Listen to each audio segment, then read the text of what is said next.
Hi friends, तो हम आज बात करने वाले खेसारी लाल यादव जी के सबसे ज़बरदस्त वीडियो सॉन्ग के बारे में, जो कि आज ही सुबह में रिलीज हो चुका है।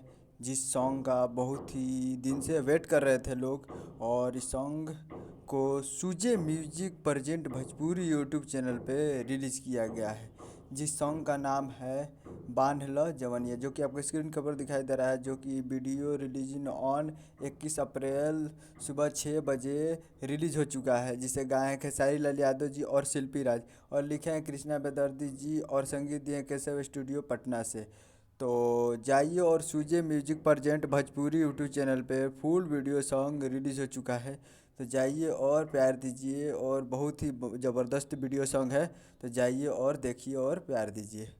तो उम्मीद कर रहा हूँ वीडियो अच्छा लगा होगा, तो हमारे चैनल को सब्सक्राइब करके बेल आइकन प्रेस कर दिए, ताकि ऐसे ही खेसारी लाल यादव जी के लेटेस्ट न्यूज़ लाते रहें।